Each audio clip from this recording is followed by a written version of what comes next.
안녕하세요. 저는 딸기만두 딸입니다. 오늘 엄마가 읽을 책은 마음아 이제 놓아줄게. 작가 이경희, 출판사 행복에너지입니다. 고맙습니다. 네. 안녕하세요. 딸기만두입니다. 아이가 소개한 이 책은 행복에너지 출판사에서 이경희 작가님이 지으셨지만 27분의 예술가분들이 몸과 마음의 상처를 그림을 통해 치유됐고 그것을 글로 적은 것입니다. 다양하게 극복하며 그것을 나누고 싶어 했던 마음을 작가님을 통해서 우리가 알았으면 좋겠습니다. 마음아, 이제 놓아줄게. 프롤로그. 엄마, 호해줘. 어릴 적 우리는 다치기만 하면 엄마를 불렀다. 엄마는 어린 우리에게 전지전능한 하나님이었다. 여기 쓰인 이야기들은 다친 어떤 이들의 상처에 관한 이야기다. 그리고 그 상처를 들여다보며 따뜻한 입김을 불어넣는 이야기다. 약을 바르고 붕대를 감지 않아도 누군가의 따뜻한 입김으로 혹은 걱정스러운 눈빛과 포옹으로 고통과 통증이 덜어지게 되는 이야기다. 상처 치유를 주제로 한 갤러리 램버트 주최 마음 놓아주다 전시 공모에 많은 예술가들이 지원했다. 그들은 자신의 뛰어난 작품과 작가 노트 그리고 치유 기록을 스스럼 없이 우리 앞에 꺼내놓았다. 거기엔 작품을 통해 승화시킨 그들의 상처와 고통의 이야기가 오롯이 들어있었다. 우리가 가진 모든 상처는 끝내 놓지 못하고 안간힘으로 붙들고 있는 마음 때문이다. 상처를 들여다보며 애써 아픔을 기억할 필요는 없다. 내가 아픈 이유는 그걸 꼭 붙들고 있기 때문이다. 그저 놓아주면 되는 것이다. 놓아주는 것은 내 마음으로부터 내가 자유롭기 위함이고 당신 마음으로부터 당신을 자유롭게 해주기 위함이다. 그래서 놓아줄 때도 한꺼번에 힘이 쏠리지 않도록 조심조심 마음을 조절해가며 놓아야 한다. 통증과 소통 사이. 태양이 떠오르는 순간의 광경은 언제나 감격입니다. 커다란 불덩이가 떠오르면서 와르르 내 온몸을 관통하는 듯 싶다가 어느새 함께 태양 속으로 훅 빠져드는 느낌이 들곤 합니다. 캄캄한 어둠 속을 홀로 지키며 태양이 뜨길 기다려온 사람에게 일출은 꿈이며 희망이며 삶의 빛입니다. 벌써 일출이 시작되었습니다. 그림 속엔 간절히 일출을 기다리는 사람이 있습니다. 화가가 그림에 담아놓은 그는 누구일까요? 화가는 우연히 다리를 다쳤습니다. 군 복무 중 부대에서 일어난 일이었습니다. 처음엔 그냥 넘어진 게 시작이었습니다. 슬쩍 넘어졌지만 심하게 아팠습니다. 여태껏 경험하지 못한 지독한 아픔이었습니다. 그렇게 그 일이 시작되었습니다. CRPS, 복합 부위 통증 증후군이라는 병의 시작은 그냥 우연히 넘어지는 일로부터 넣습니다. 그땐 그 고통이 이런 병명을 가졌으리라는 건 짐작조차 할 수 없었습니다. CRPS는 TV에서나 보던 희귀한 병이었습니다. 처음 검사를 받고 확진이 나오기 전까지 그는 매일매일을 엄청난 고통 속에서 지내게 됩니다. 하루에도 몇 번씩 의자에서 굴러 떨어지기도 하고 목발을 짚고 걷다 바닥에 나뒹굴기도 했습니다. 결국 그는 2달 반가량의 입원 생활을 접고 의병 제대를 하게 됩니다. 군대에서는 더 이상 치료에 도움을 주지 않았습니다. 그 병이 군대에서 생긴 거라는 증거가 없었기 때문입니다. 의병 제대 후 오랜만에 돌아온 집은 더없이 안락했습니다. 하지만 잠깐의 편안함을 시샘이라도 하듯 통증은 다시 엄습해 왔습니다. 입원 중에는 간호사들이 곧장 달려와 강력한 진동제를 놔주거나 산소호흡기를 장착해 심신의 안정을 취하게 해줍니다. 병원은 고통을 가장 빠르게 통제할 수 있는 곳이나 더 이상 병원 신세를 질 수 없었기에 그는 고통을 고스란히 몸으로 견뎌야만 했습니다. CRPS 환자 중 일부는 통증이 오면 바로 119를 부르거나 통증을 견디지 못한 몇몇은 자살을 하기도 한다고 합니다. 그는 여태 삶을 놓아버린다는 게 어떤 건지 알지 못했습니다. 그는 그저 견디다 보면 나아지겠지. 단순히 그렇게 생각하며 통증을 버텼습니다. 제대 후 상당 시간이 흘러도 고통은 더하면 더했지 잦아들 기미가 보이지 않았습니다. 몸은 점점 병에 지치고 있었고 그렇게 정신도 약해지고 있었습니다.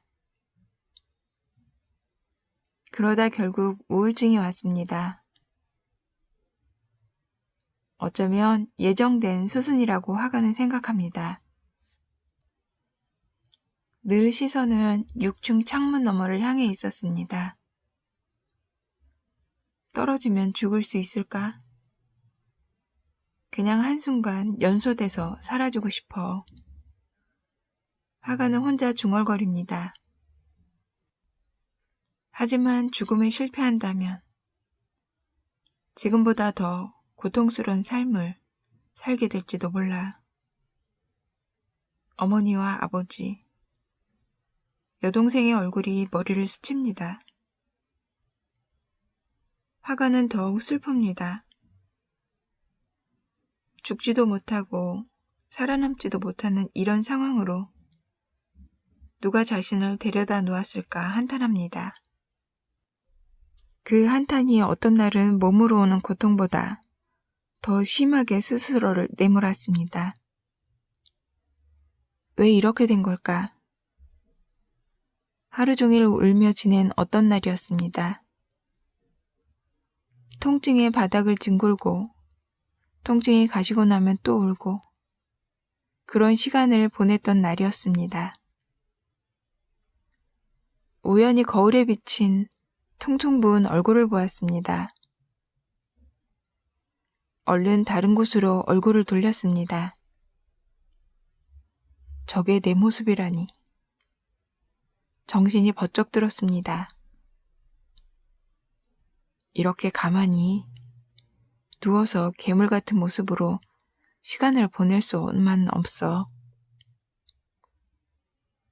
화가는 벌떡 일어나 앉았습니다. 고통이 없는 시간엔 무엇이라도 해야 했습니다. 가만히 누워 마치 고통을 기다리기라도 하는 듯한 무기력한 자신의 모습을 더 이상 두고 볼 수가 없었습니다. 그는 그림을 그리기 시작합니다. 연필로 시작한 별 의미 없는 그림이었지만 미술학도답게 그는 그림을 곧잘 그렸습니다. 그렇게 연필을 들었습니다. 그림을 그리는 이유는 특별하진 않았습니다. 그림을 그리면 시간이 빨리 흘렀고 아직은 자신이 살아있고 뭔가를 할 수 있다는 느낌이 좋았습니다. 하지만 그것도 잠시. 그림을 그리다 통증이 엄습했습니다. 아래로 넘어져 바닥을 굴렀습니다. 한참 후 눈을 떠보니 그림은 꾸깃꾸깃 구겨진 채 그의 손에 쥐어져 있었습니다. 종일 그린 그림이 순식간에 쓰레기가 되었습니다. 더 이상 종이에 그림을 그릴 수는 없었습니다. 오랜 고민 끝에 마지막에 도달한 건 컴퓨터였습니다. 컴퓨터로 그림을 그리면 적어도 자신 손에 그걸 망쳐버리진 않을 거란 생각이 들었습니다. 그림과 컴퓨터 그림은 다른 점이 있었습니다. 그는 자신이 컴퓨터로 작업한 그림을 SNS에 올려 사람들과 공유하기 시작합니다. 사람들이 선호하는 트렌드를 반영해 그림을 그리기 시작합니다. 그림에 환호하는 많은 사람들의 응원이 그에게는 가슴 벅찬 희망이 되었습니다. 다리를 다치고 희귀한 병명을 가지게 된 후 남은 생은 절망만 있을 줄 알았습니다. 하지만 자신의 그림을 아끼고 좋아해주는 사람들의 관심 어린 댓글을 읽으며 하가는 거기서 희망을 보게 됩니다. 하루 한 개의 그림을 업로드하기로 하가는 굳게 마음먹었습니다. 그렇게 매일 그림을 그리며 하루하루를 살았습니다. 중간중간 기절할 듯 고통스러운 통증이 찾아왔지만 그림은 기적처럼 그것을 잘 견디게 했습니다. 매일 그림 작업을 하겠다고 결심하고부터는 화가는 바빠집니다. 아이디어를 얻으려 수많은 고민을 해야 했고 자신의 그림을 위해 많은 공부를 해야 했습니다. 그것이 고통을 견디는 힘이었습니다. 하루도 통증이 없는 날은 없었지만 적어도 자신의 삶에 스스로 어떠한 역할을 하고 있다는 것이 감출 수 없는 기쁨이었습니다.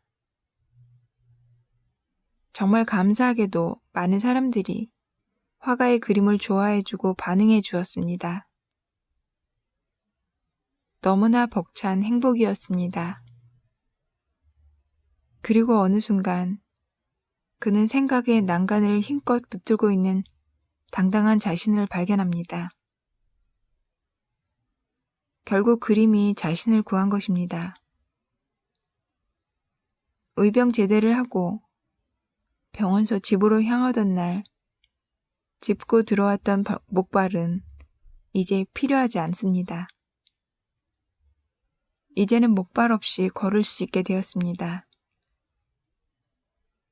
그림이 그것을 가능하게 했다고 하면 아무도 믿지 않을지도 모릅니다.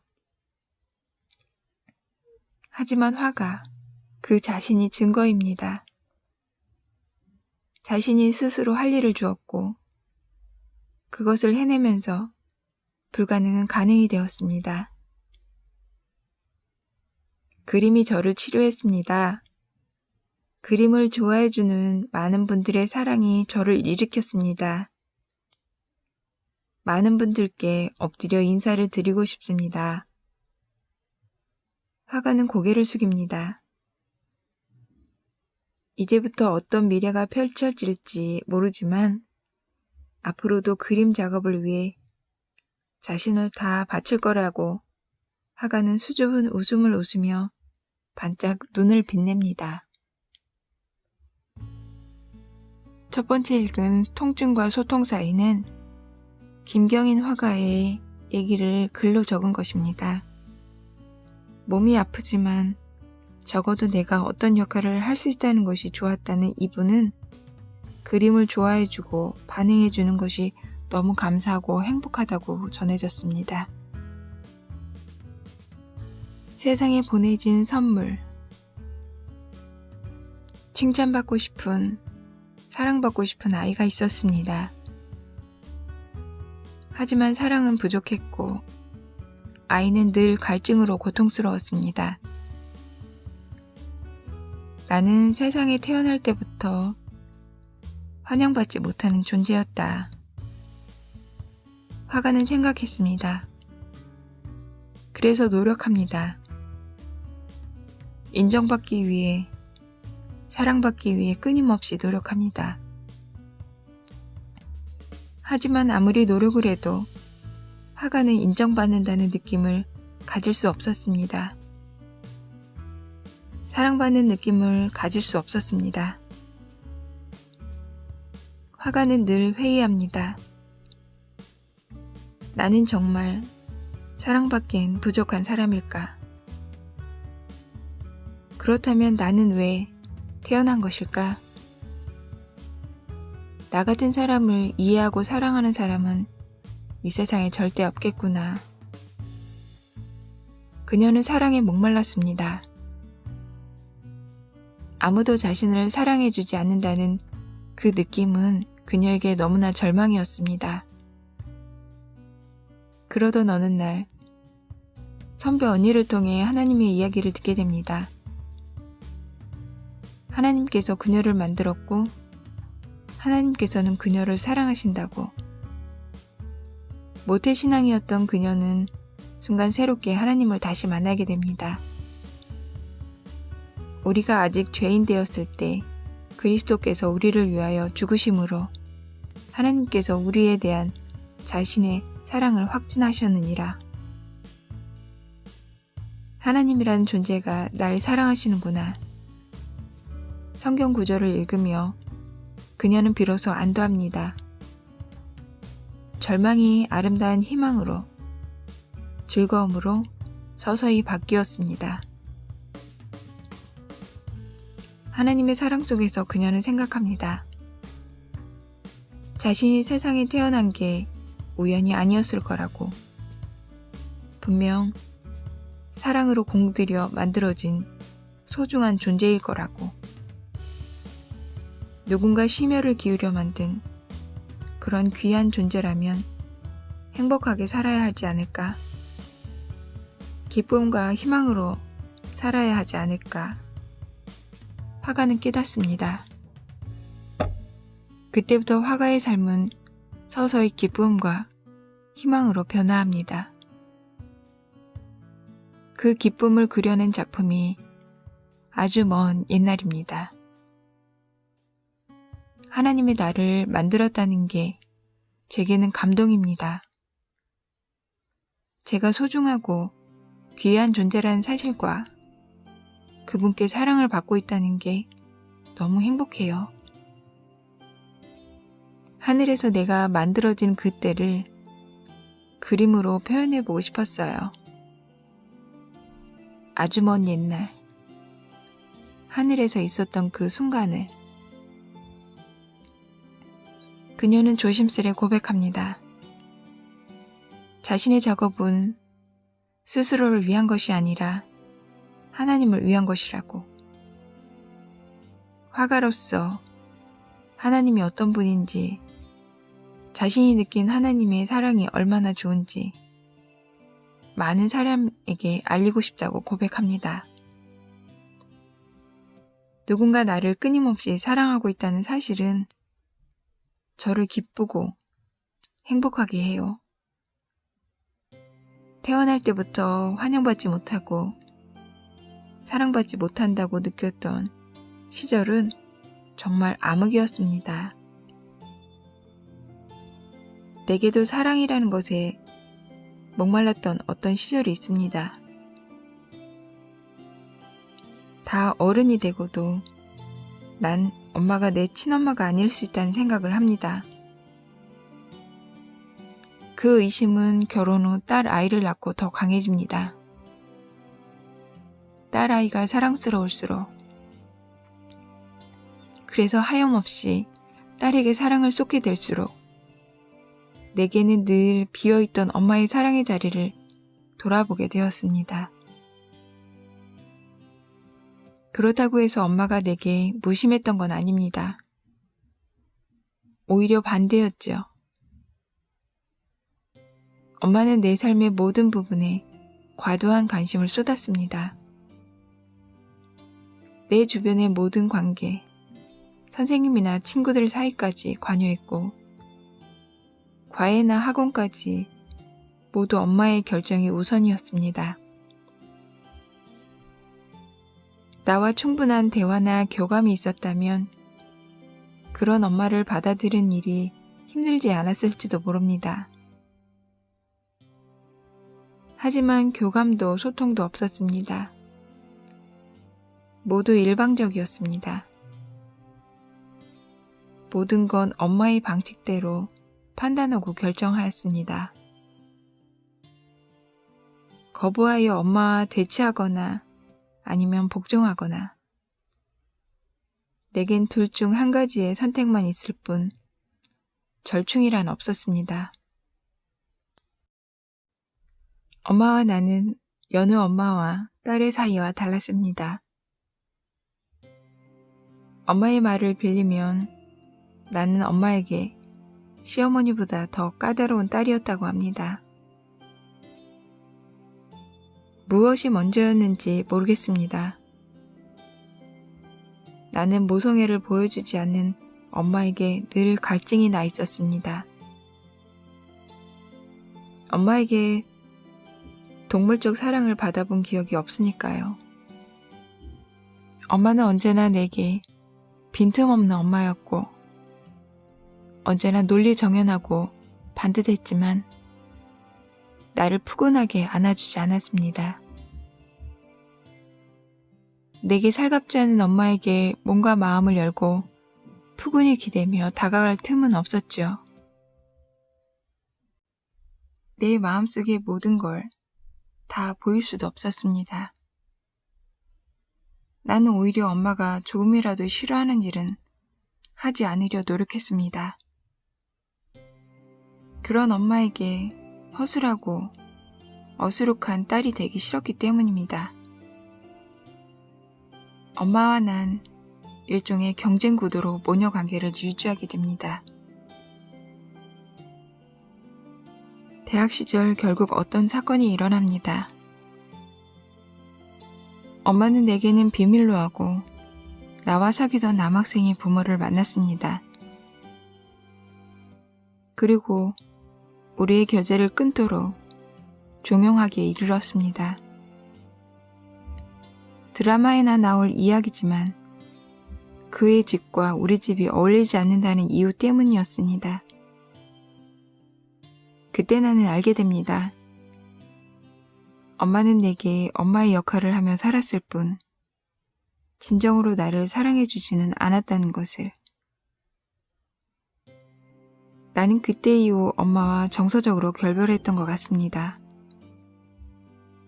그 이전까지는 알 수 없이 허허로웠던 감정들을 그때야 비로소 이해할 수 있었습니다. 엄마의 사랑이 담겨야 할 공간이 내겐 너무나 크게 비어 있었던 이유를 알 것 같았습니다. 엄마의 부재를 인정하고 나니 차라리 마음이 편했습니다. 아버지가 돌아가시고 마음을 달래려 유럽 여행을 떠나는 엄마가 미워 나는 얼마간 연락을 끊었습니다. 오빠와 언니, 여동생은 엄마가 여행을 통해 치유돼서 돌아오기를 바랐습니다. 하지만 나는 바로 얼마 전 아버지의 죽음을 겪은 엄마가 여행을 간다는 사실이 싫었습니다. 이해할 수 없었습니다. 왜 그랬을까? 나는 딸인데. 왜 엄마를 향해 그토록 도사렸던 걸까?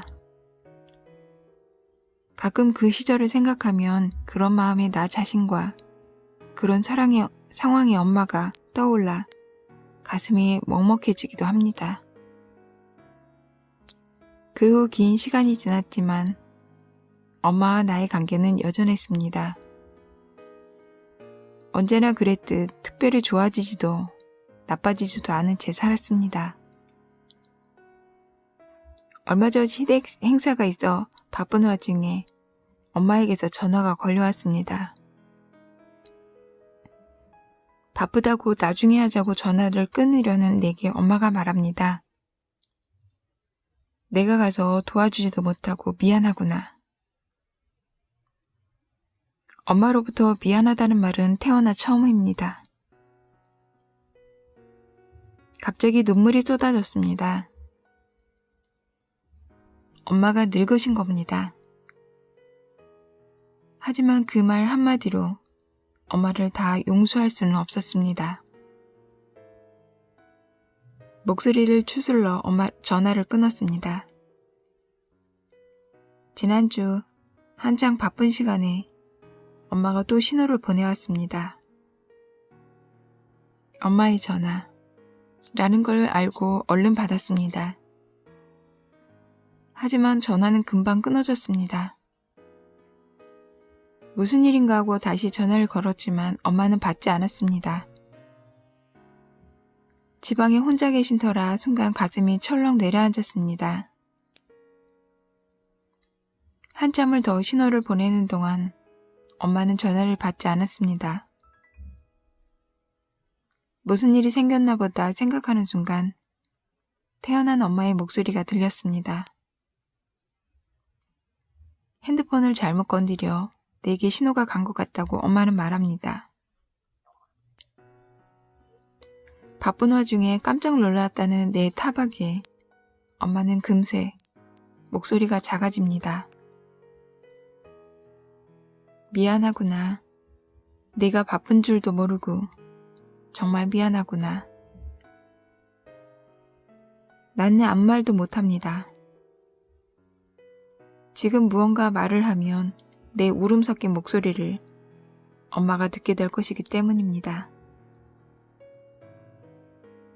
평생 한 번도 하지 않았던 미안하다는 말을 엄마는 왜 이렇게 자주 하는 걸까?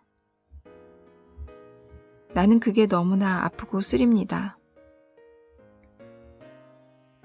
엄마는 미안하다는 말을 못하는 사람인 줄 알았습니다. 정말 그 말이 필요했을 때 한 번도 하지 않았던 엄마를 그땐 이해했습니다. 엄마는 원래 그런 사람이라고. 그런데 엄마는 지금 그 말을 합니다. 미안하다고. 그 말에 울컥울컥 울음이 올라오지만 난 아직 엄마를 용서할 수 없습니다. 엄마가 옆에 있음에도 그렇게 목말랐던 나를 떠올려 보면 나는 아직 엄마를 용서할 수 없습니다. 엄마는 80이 훌쩍 넘었습니다. 기억조차 하나둘 잃어가는 엄마를 두고 내 안의 어린 아이가 밖으로 뛰쳐나옵니다. 아이는 자꾸만 엄마에게 묻습니다. 엄마, 도대체 왜? 포근히 안아주지도 다독여주지도 않았던 엄마 때문에 나는 항상 문 밖을 서성였다고. 그래서 늘 외롭고 쓸쓸했다고. 그때 왜 안아주지 않았냐고. 아이는 펑펑 울음을 쏟아놓습니다. 엄마는 자글자글 주름 잡힌 손으로 내 등을 쓰다듬어 줍니다. 미안하구나. 미안하구나, 얘야. 왜 엄마는 그 말을 좀 더 빨리 해주지 않았을까요?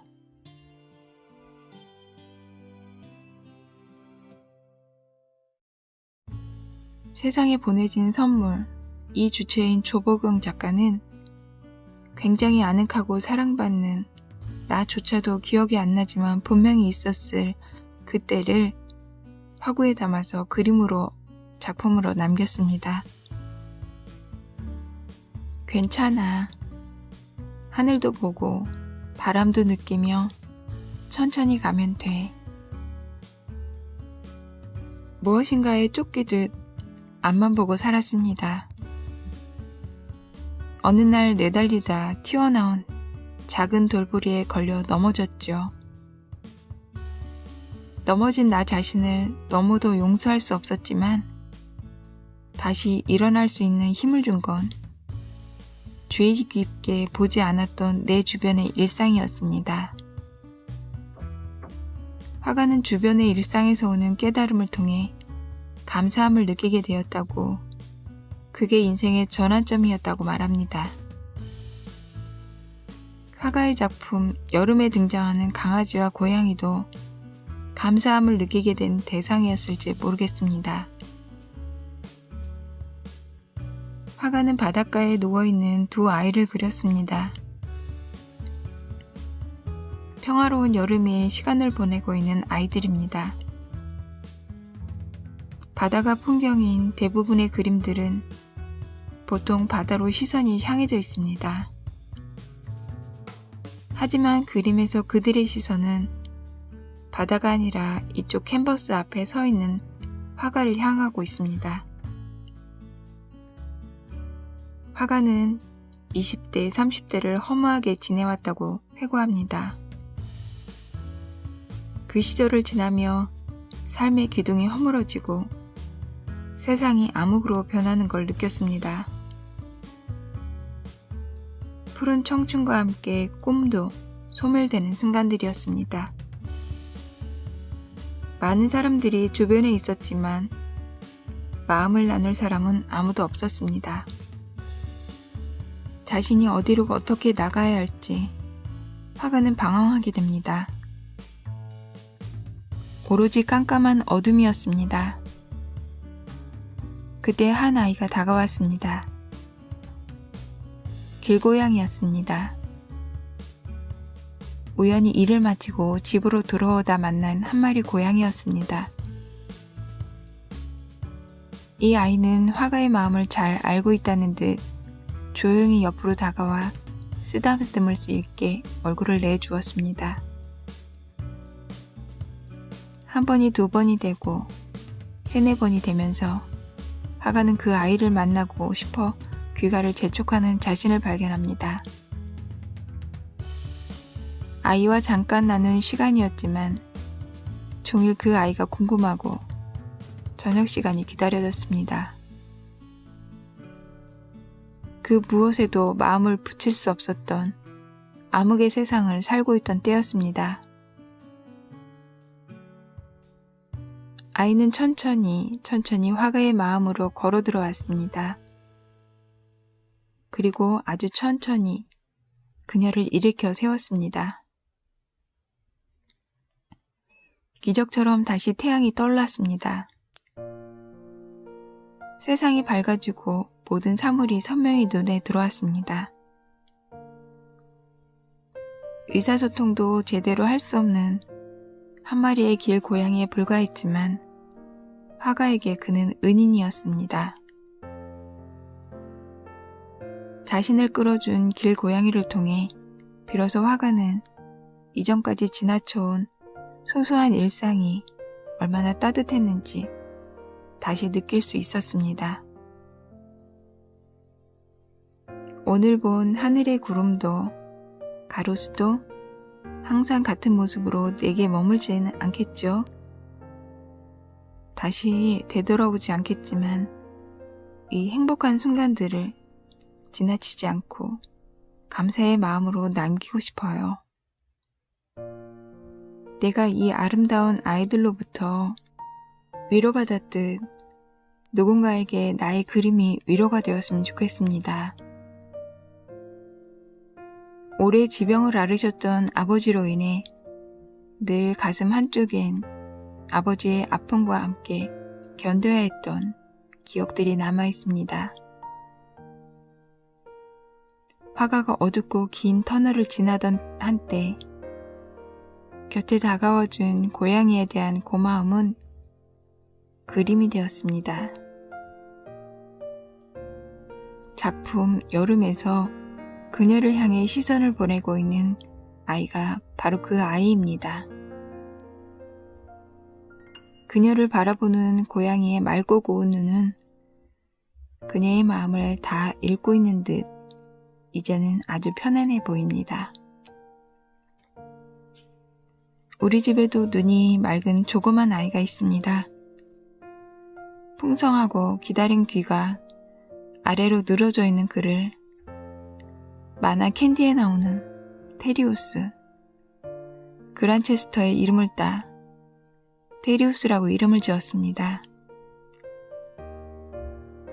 이 아이가 오고부터 조용했던 우리 집엔 귀여운 발자국 소리가 들리기 시작했습니다. 발자국 소리를 내며 이리로 걸어오는 아이의 모습을 상상하면 저절로 웃음이 납니다.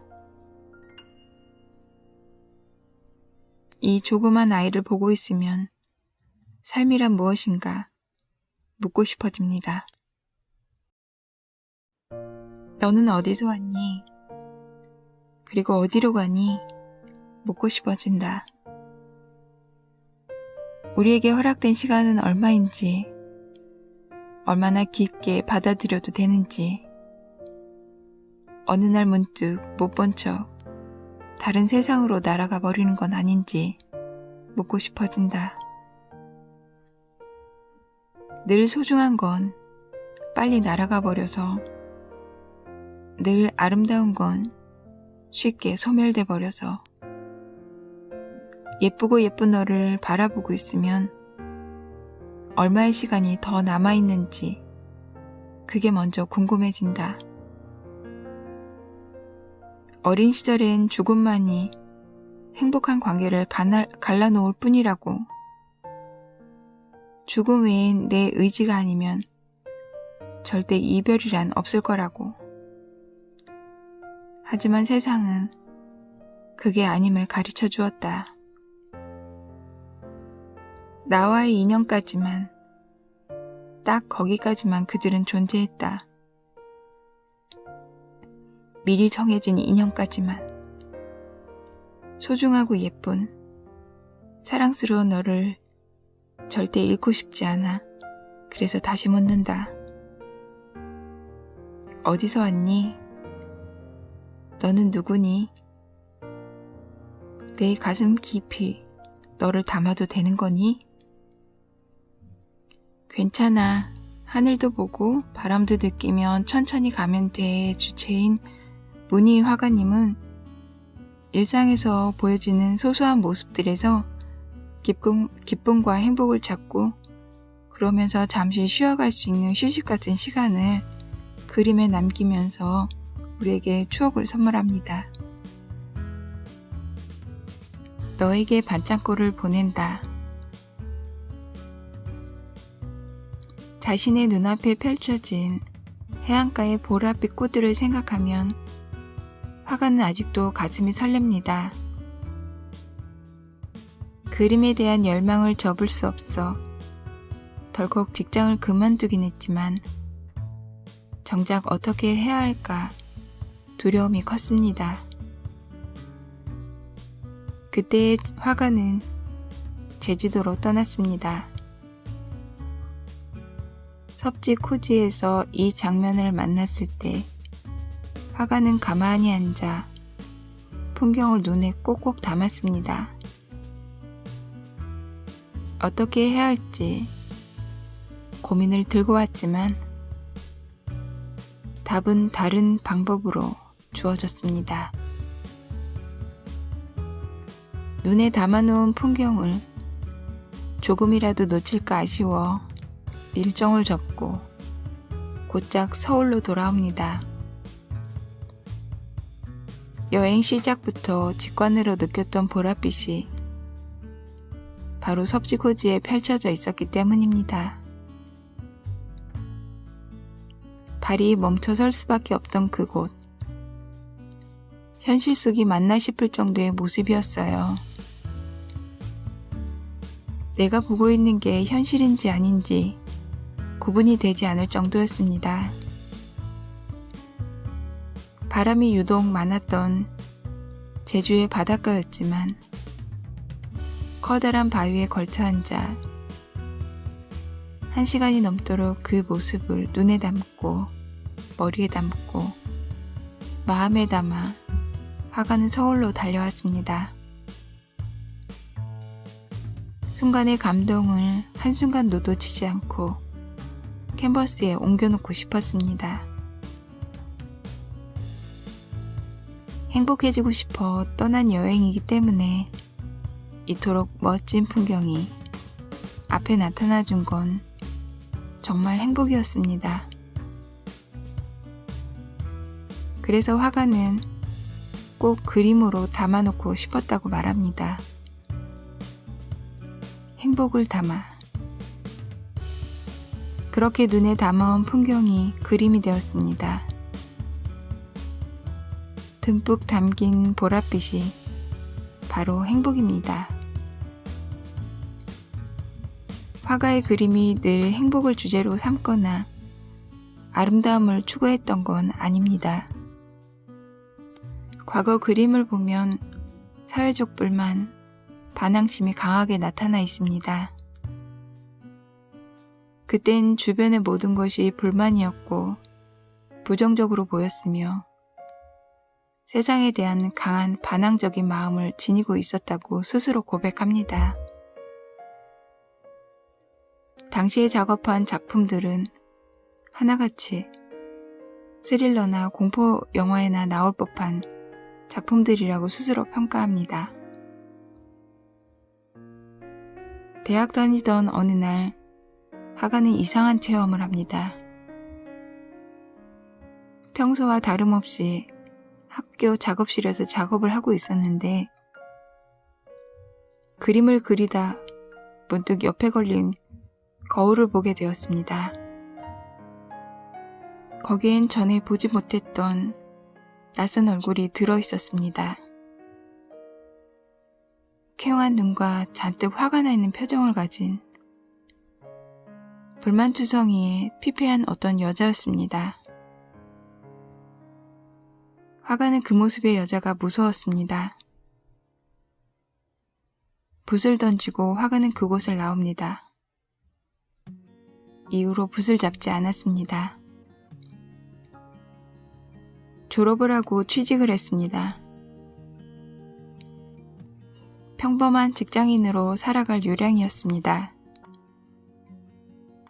생각했던 대로 하루하루 남들과 같은 나날을 보내며 살았습니다. 한동안은 그냥 그렇게 사라졌습니다. 그러던 어느 날 출근을 하다 문득 걸음을 멈추고 길에 섰습니다. 자신이 아닌 채로도 잘 살아가고 있는 자신을 발견했기 때문입니다. 그건 진짜 자신의 모습이 아니었습니다. 그저 흘러가는 대로 몸을 맡긴 채 살아가는 낯선 타인의 모습이었습니다. 오랜 고민 끝에 다시 붓을 들었습니다. 붓을 드는 순간 가슴속에 응어리가 날아가고 한없이 행복했습니다. 운명이구나 깨닫는 순간이었습니다. 화가는 그때부터 다시 그림을 그리기 시작합니다. 틈이 날 때마다 붓을 들었습니다. 그렇게 4년을 보냈습니다. 그러다 갑자기 위기감이 들기 시작합니다. 자신이 정말 좋아하는 그림을 이렇게 취미처럼 대하고 있다는 사실이 갈등이 시작되었습니다. 매달 월급이 나오는 안정적인 직장과 정말 자신이 열망하는 그림 사이에서 때늦은 고민을 거듭합니다. 오랜 시간 생각한 끝에 결국 회사에 사표를 냈습니다. 그렇게 떠난 여행이 제주도였습니다. 이런 지금 저는 너무 행복해요. 하고 싶은 일을 하는 저는 일상 속의 모든 것이 행복으로 느껴져요. 작고 소소한 기쁨부터 큰 즐거움, 감정까지 모든 걸 작품에 담아 많은 분들에게 전해드리고 싶어요. 바람 따라 움직이는 종이 비행기로 내 작품을 접하는 모든 분께 전하고 싶습니다. 이 행복이란 감정을.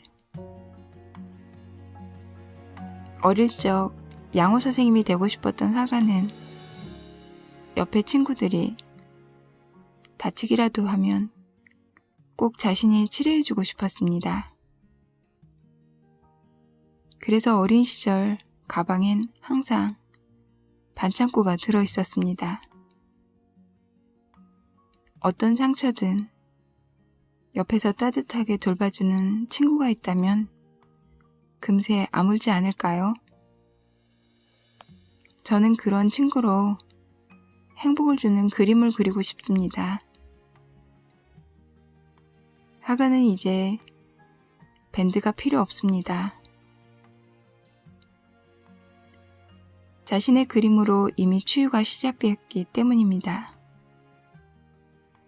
아픈 사람들은 모두 그녀의 그림을 보면 됩니다. 거기에서 그녀가 담아놓은 행복을 찾아내세요. 행운의 네잎 클로버를 찾듯이 말이죠.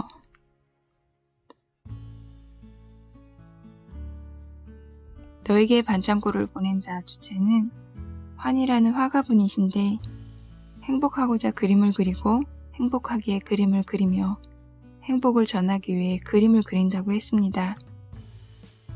행복 별로 어렵지 않은 것 같습니다. 마음아 이제 놓아줄게. 첫 번째는 여기까지입니다. 낭독을 허락하신 행복에너지 출판사 대표님께 진심으로 감사를 드리고요. 다음 편에 이어지겠습니다. 함께 해주셔서 너무 고맙습니다.